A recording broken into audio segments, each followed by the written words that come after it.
And welcome to the Core Connection. I'm Mira Rubin here with you on Enlightened World Network. And today's topic is making the impossible possible. And it's the magic of expanding our context within which we perceive the world and the limitations and the expansive possibilities that are available. Good morning, Rosalind. So good to have you here with us this morning. And welcome to everybody else who's joining us. Before we get started, let's take a minute or two to get present. Let's take a deep breath in through your nose and hold it. And imagine clean, crisp oxygen flooding your lungs, flowing into your bloodstream, nourishing all your cells and your organs, bringing vital life energy to your body and being. And as you exhale any tension, stress, negativity, fatigue. And now let's take another deep breath in through your nose and hold it. This time, imagine brilliant, bright light lighting you up from the inside out, illuminating, electrifying, and energizing all your cells, all your molecules, all your electrons, and creating a brilliant beam of light from your heart out into the world. And as you exhale any remaining tension, stress, negativity, fatigue. And now let's press our palms together and feel the sensations as you rub your fingers and your palms together. Feel the electricity, feel the friction, the temperature, the texture. Allow that sensation to bring you present into your body, into this remarkable physical form that's the vehicle through which you experience life. Welcome, welcome, welcome. So, making the impossible possible. Well, part of that is that we have in our ability to conceptualize what's possible is embedded the context from which we're looking at something. And I think of the 4-minute mile and how that was impossible, or going to the moon until we made a commitment or we sourced a commitment. So yesterday we were talking about commitment, and when we see something going on in the world that is less optimal, shall we say, than other conditions, we have a tendency, we're enculturated to a tendency to believe that things are the way they are, and they've always been that way, and whether they have or not, and that we can't change them. And so there's a complacency that we're kind of bred into, and a resignation around being able to make change, or being vehicles of change. And I've witnessed this in my family, where I'll say, well, this, and this, and they'll say, well, that's just the way it is. Nothing I can do about it. I get to absolve myself of responsibility because there's nothing I can do about it. You can't fight City Hall. And from that place of being, we don't even entertain possibility. We don't even look at what is the world that we want to live in. What can we imagine about our evolution? What can we imagine going forward? And there's a way of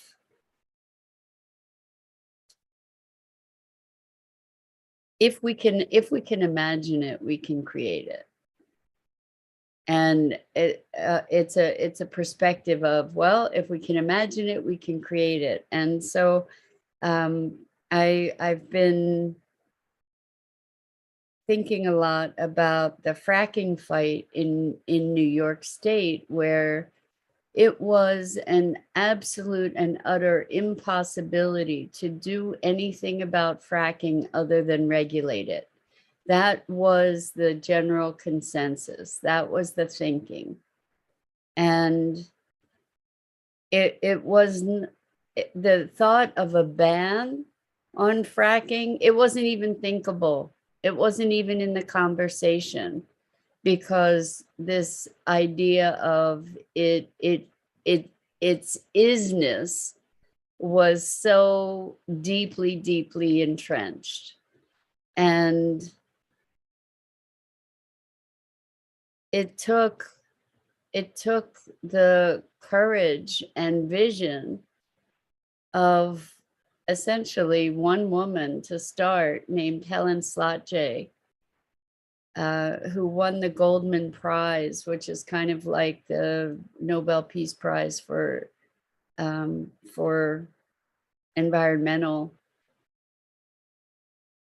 concerns or accomplishments, achievements, who said, no, this regulation thing, no, we get to stop this, just put a stop to it. And from that place of bold and expanded thought, stepping outside of the consensus, then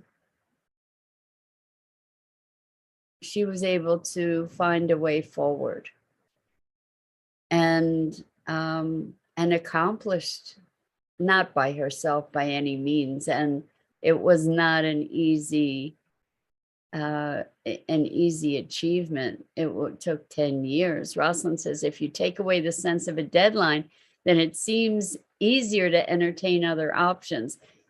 Rosalind, that is such a brilliant point and observation, because what do we consider miracles? Miracles are like, if I break a bone, it's a miracle if that bone heals like that. But if it heals over 8 weeks, then that's normal.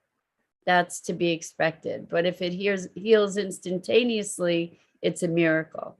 So I think you've put your finger on part of the heart of this matter, is that time becomes a factor in all this. Good morning, Dido. So glad to have you here with us this morning. Welcome.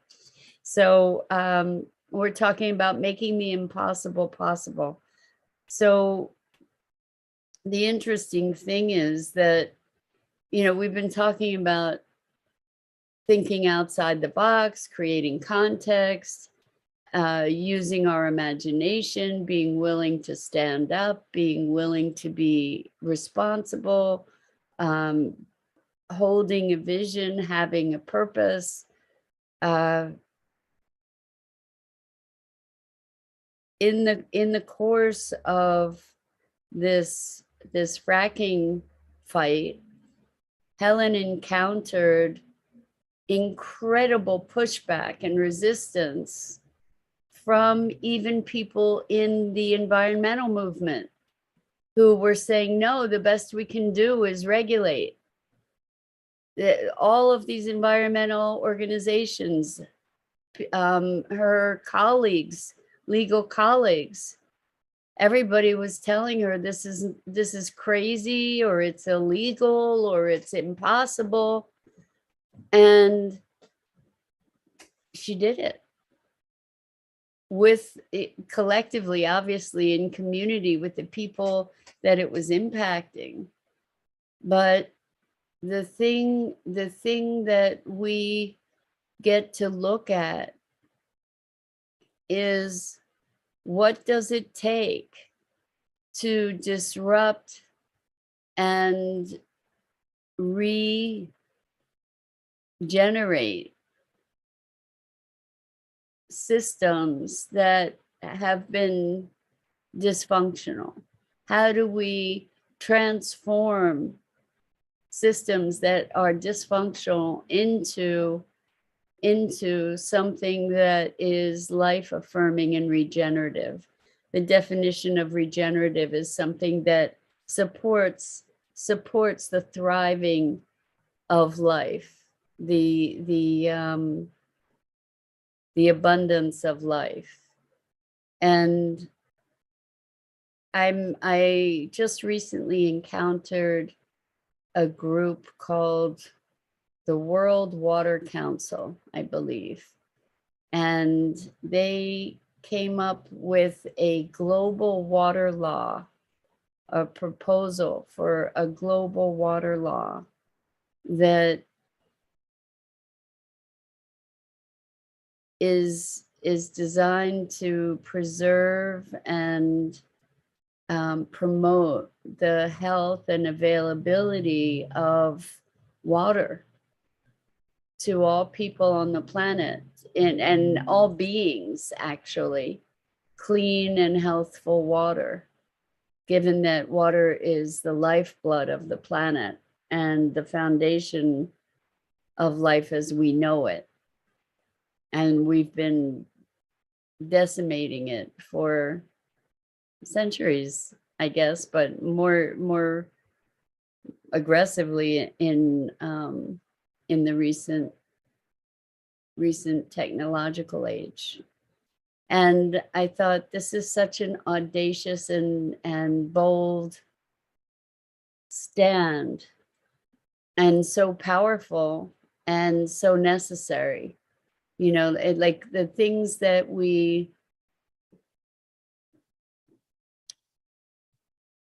take for granted and don't even see, like the fact that so many of us source our drinking water at the grocery store in plastic bottles. That this has become so entrenched as a way to access water, and the misdirected concept that that's how we can have healthier water than through our taps, for instance, or through water filtration from our taps, for instance. It's amazing the group the group hypnosis that we are prey to. And one of the things Helen talks about is the emperor has no clothes. And we've talked about that here too, is exposing these foundational assumptions. So part of making the impossible possible is recognizing the context. Again, you know, all these themes are fitting together, right? Recognizing the context through which we're defining the possible. Good morning, Lisa. So good to have you here with us this morning. We're talking about making the impossible possible. And as we start to consider more deeply these invisible constraints on our perception and our imagination, like these boxes, we've been taught to conceive of reality within pretty constraining boxes, constrictive boxes. And there are people in every generation who come up with who are able to imagine outside the boxes. And the interesting thing is that these people are, I don't know, I've seen a whole bunch of quotes around, you know, first they call you crazy, then they call, you know, good morning, Gia. Welcome, welcome. I don't know. First they call you crazy, then they call you, I don't know, all different names. Finally, they call you a genius, you know, or an evolutionary, because change is disruptive to the system, right? So people will resist that change. We talked recently about shooting the messenger, you know, so when someone is there to reflect back the limitations of your notions, whether those notions are your notions of your own capability or notions of the possibilities for humanity, those disruptive notions are often met with hostility. And so in order to make the impossible possible, first we get to conceive, then we get to believe, maybe. I don't know, I haven't refined this idea of what the strategy is. And then we get to achieve, conceive, believe, achieve. But how does this all work? First, it works with a willingness to deconstruct the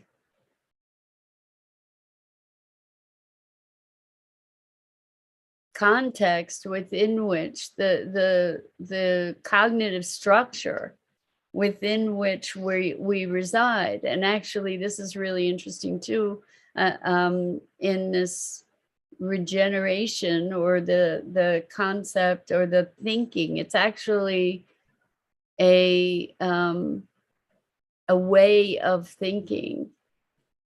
Oh, I like, that's interesting. Lisa says, or ask, believe, receive. I love that too. Maybe we can combine them all.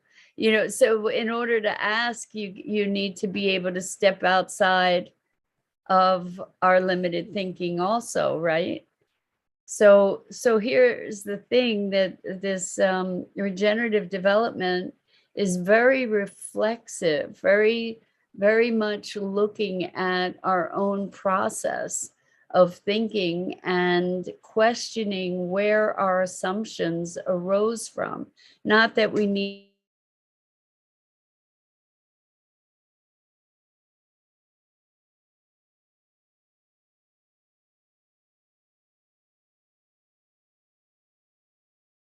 sorry guys, I think I lost you there for a second. Not that we need to find the source, the actual source of our beliefs, because that's may or may not be relevant, but that we can recognize what the foundational assumptions are. So to cultivate a method to be able to observe and through that observation maybe be able to penetrate some of the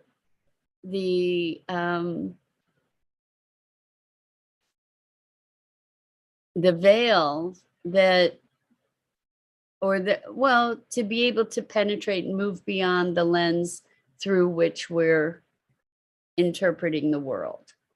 Because it's when we go beyond those limitations that we really can conceive of something new and identify strategies to be able to move in that direction.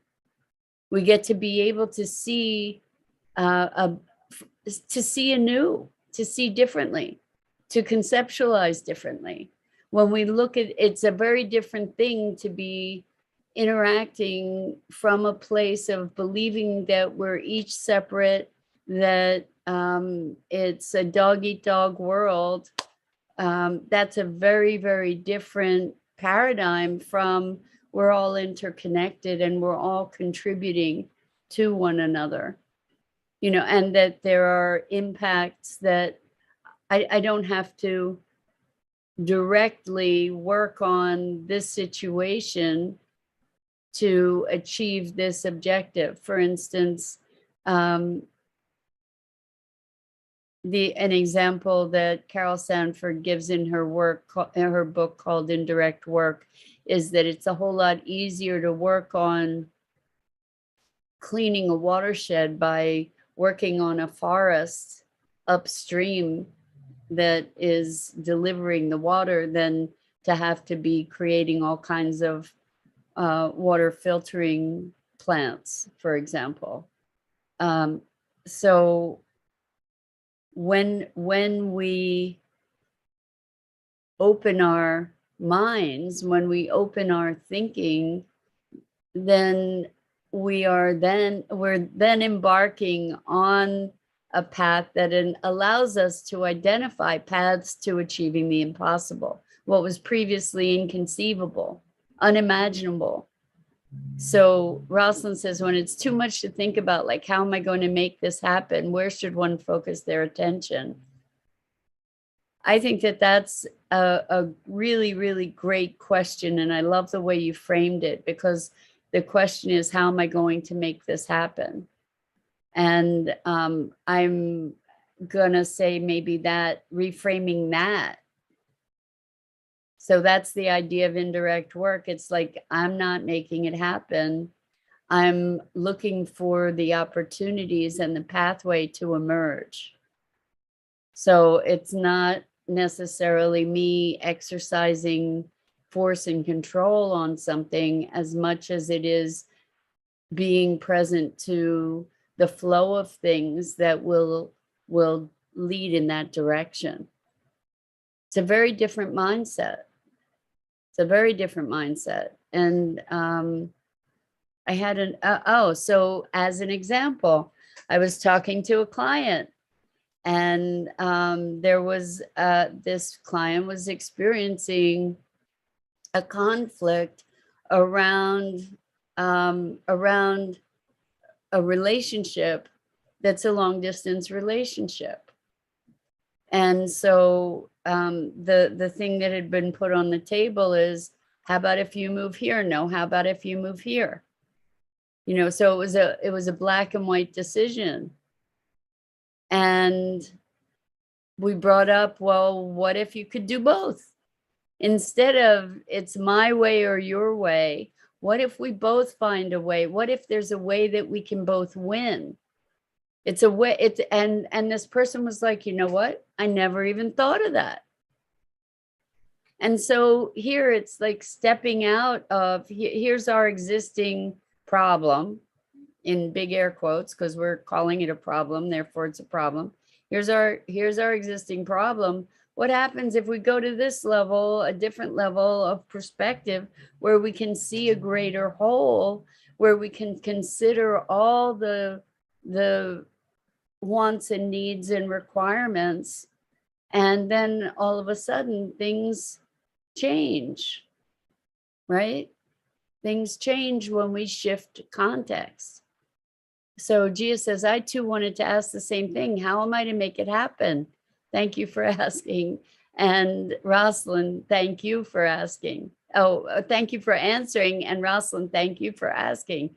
So the attention is to step back and say, what more is there for me to see?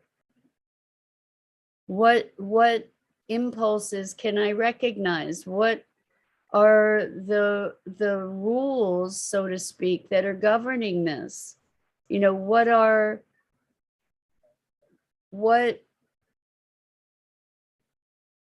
What is a greater framework? So again, I'll probably destroy the quote, but Einstein says you can't solve a problem from the level of consciousness from which it emerged. What do we need to do? We need to jump to another level to see the bigger picture. Because if I'm sitting here at a stoplight in, I don't know, wherever I am, I can't, I want to get to San Diego, let's say. From here, if I'm looking at these streets and this crossroads, there's no way to get from here to San Diego. But if I zoom back enough to see all the roads and all the paths, then I have multitudes of ways that I can get to San Diego if I were just driving, for instance. Okay.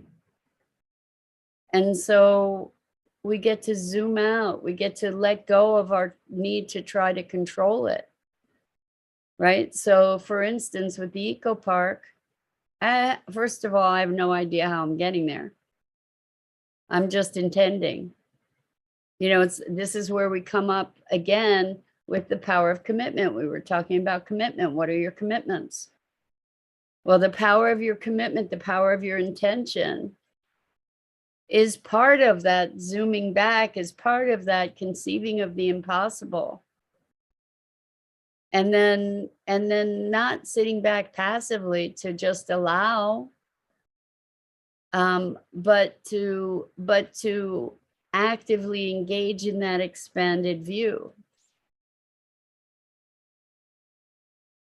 And it's not necessarily, see, when we get, what happens is when we, so Lisa says, you're creating an ideal that does exist. I love it. Thank you, Lisa. That's beautiful. When we, I had a thought and I lost it for a second. Let me see if I can bring it back.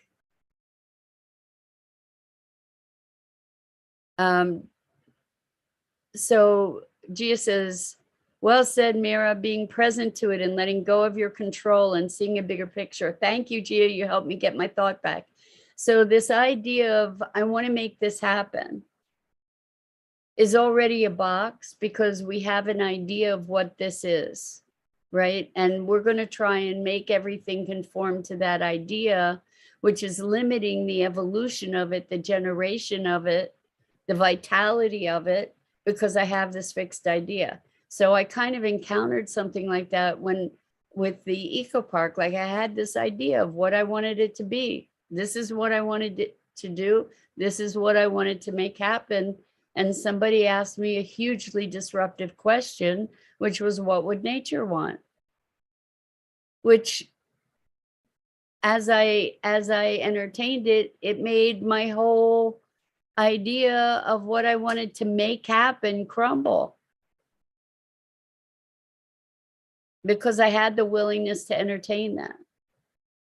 And now it's in its reformation or regeneration stage, to be looking at, well, what's the real intention? What would nature want? And I'm making assumptions, and I'm doing my best to connect and with nature, to be guided around that.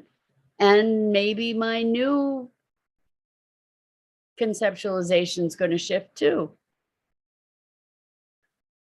So these things that we want to make happen, when instead of being constrained by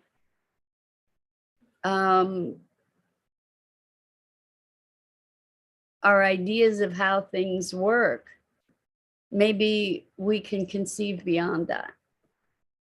And certainly that's what happened with the fracking fight.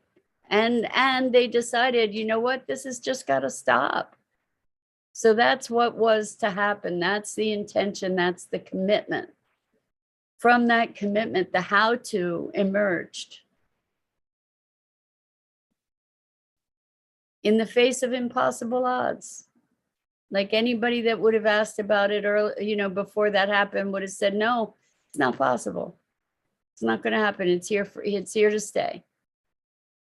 And the fact that happened lets us say not just that fracking can be stopped, but that we can make the impossible possible. It's only impossible if we say so. It's only impossible if we say so. And there's an element of time, to your point, Rosalind. We don't know what that timing will be. But I think we think, each of us thinks, and our thinking is bounded. And it's those binds and those boundaries. It's those boundaries that bind us to specific limits. And the key to making the impossible possible is thinking newly. And so much of what we talk about, really from all different angles, it's all about thinking about things differently. Because when we are creators, and first we start with maybe this divine impulse that then gets translated to thought, perhaps. And Lisa says, dream the impossible dream. My father used to call me Don Quixote. I was just talking about dreaming the impossible dream. But the thing is that when we commit to the impossible dream, that's when it becomes possible. And we don't necessarily commit through a certain methodology. You know, we commit through that focused intention, and then opportunities unfold. You know, and we can keep this commitment alive. We can keep it growing and evolving. And that's how we achieve the impossible. I mean, certainly going to the moon was impossible, right? Going to Mars was impossible. Maybe having turning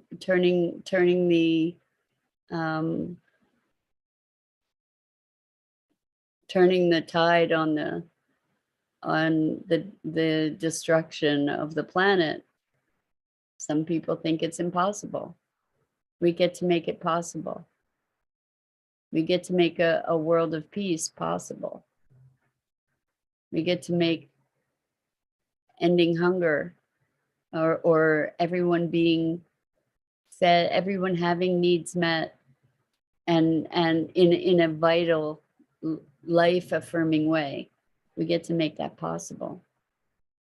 Lisa says, my mom used to say, you can't save the world. I would really, but it's not a bad goal. I think the world, so here's the thing, like, I'm all about saving the world, and the truth is the world doesn't need saving. Maybe things need, I would reply, thank you, but it's not a bad goal, Lisa. I love it. And I think it's an intention and a commitment, you know, to be creating a world where human beings are a contribution rather than a scourge on the planet. How about that? You know, like, we can do this. It is possible. And pathways are emerging. And part of those, the fundamental part of those pathways is our thinking, is the way we conceptualize. You know, it is like, do we recognize that human beings are just another species on the planet? Like, what would happen? What would be different if we recognize that we are just another species on the planet, and we have the ability to impact it in a more profound way than the other species have actively impacted it, to our awareness anyway. I can't even say that. I mean, probably mushrooms have a much more powerful impact on the planet than we do ultimately. But, we have such an anthropomorphic perspective. Everything is about humans. This whole world is about humans rather than about a living unified organism of which we are a part. So the key to making the impossible possible is to be reconceiving what's possible.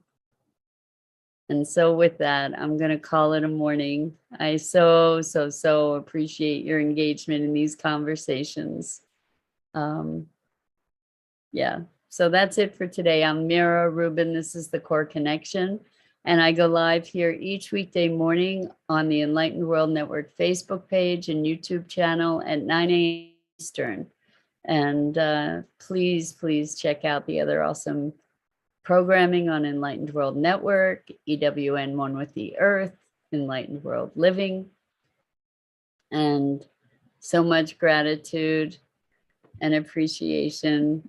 I hope I get to see you again here really soon. And until then, so much love.